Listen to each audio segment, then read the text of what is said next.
এই এই মাথা ফাটাই ফেলাইছে। হ্যাঁ, এই এই অবস্থা। এটা একটু দেখান, থানার ওসি সাহেবের একটু দেখান যে এইরকম কাজ করতে আছে, বুঝছেন? এই সাইডের অবস্থা, এই নলার অবস্থা, তারপর এই চোখের, এই চোখের অবস্থা দেখেন। এই এই মাথা ফাটাই ফেলাইছে। হ্যাঁ, এই এই অবস্থা। এটা একটু দেখান, থানার ওসি সাহেবের একটু দেখান যে হাতের এই অবস্থা দেখেন। এই দেখেন সমস্ত শরীর একটা একটা দেখাইতেছেন। এই পিঠ দেখেন, এই এসে যে পিঠ, এই পাও, পুরো পাও কোমর থেকে এই পর্যন্ত ইকে ফেলাইছে। পার তলা পাও একখান মনে হয় খুব সময় ভাঙিয়ে গেছে হাড্ডি। এই দেখেন এই অবস্থা, এই সাইডের অবস্থা, এই নলার অবস্থা। যাই হোক, এই ছেসরা চোরকে নিয়ে গতকালকেই ভিডিও প্রকাশ করেছিলাম। তার নাম হচ্ছে সোহেল, বাড়ি হচ্ছে মঠবাড়িয়া, বরিশাল। তো বরিশালের এই মনু, সে গাড়ি চুরি করে সেই গাড়িটাকে মডিফাই করে কিভাবে সেটা কম দামে বিক্রি করে সে বিষয়ে কিন্তু একটা ফোন আলাপ কালকে আমরা আপনাদের সামনে উপস্থাপন করেছিলাম, তুলে ধরেছিলাম।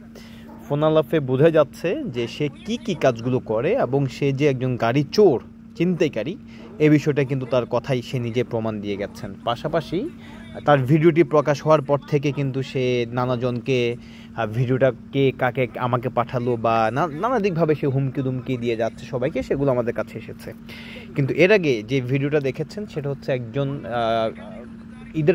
ঈদের পরেই একজন প্রবাসীকে তুলে নিয়ে গিয়ে সেই মারধর এবং অপহরণের যে ঘটনা ঘটিয়েছে তার বর্ণনা এবং তার কিছু ভিডিও ফুটেজ, যেটা আমরা কাট মানে অল্প করে দেওয়ার চেষ্টা করছি, ফুল যেহেতু দেওয়া যাচ্ছে না ফেসবুকের ভায়োলেশনের কথা চিন্তা করে।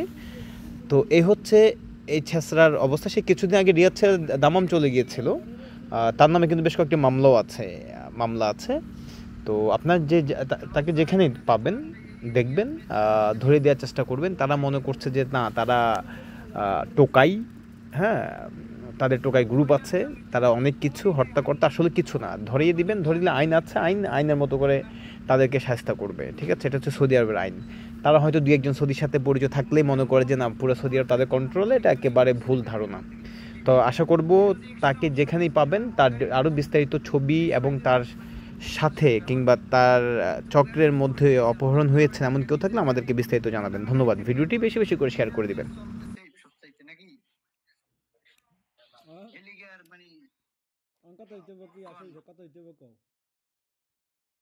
আমি টাকা পয়সা আছে বেশি দিয়ে কত দিতাম?